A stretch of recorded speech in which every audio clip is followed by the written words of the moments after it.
So here's this quick video. Some people had asked, since I got this watch in, which is original, people have said, okay, well, it's an original dial. Maybe look and show us how we can tell one from the other. The reason I thought that this watch might have an aftermarket dial and hands is because they were so nice. These Pandas, they're one of the Seiko models, like the 6139 Gold Pogue, that has sort of a tendency to develop dial patina, if you want to call it that. It's unusual to see one that's that beautiful. They tend to, probably because the thinness of the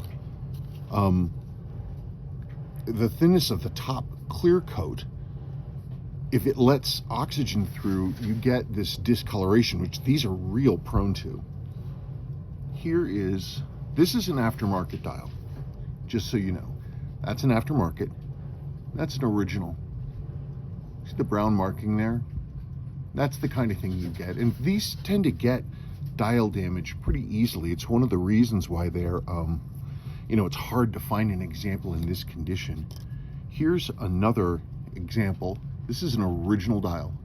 That's 100% original. And you can see that the finish is a nitro finish. It's really, really, really thin. And it goes right through. This crazy dial. That's 100% completely original. So here's an aftermarket. This is one of the new good aftermarkets versus this one right here.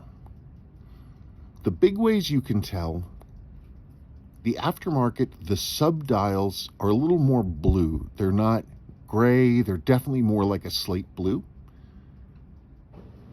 I mean, they did these aftermarket dials. They did a really nice job. They've got the vertical. They've got the vertical, linen printing, which the originals had. You can see if you look carefully. They've got that. But so it's easy to say, hey, this looks pretty good. But the biggest for me giveaway, there are actually two gigantic giveaways. Go over here. First is where's my poker?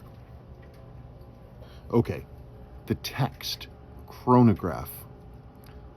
Look at the C, look at the O, look at the O. It's a round, even O and a longish C. If you look at the C here, it's not as wide.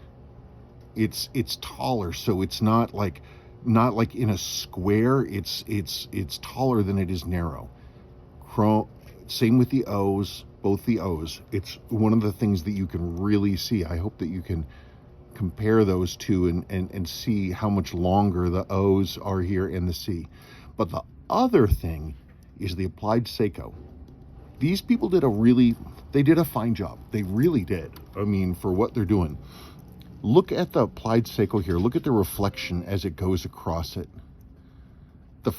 These applied logos, like look at the reflection from my pink finger. It's absolutely flat. It's a mirror flat finish. Complete, just absolutely razor sharp edge to it. Look at this logo.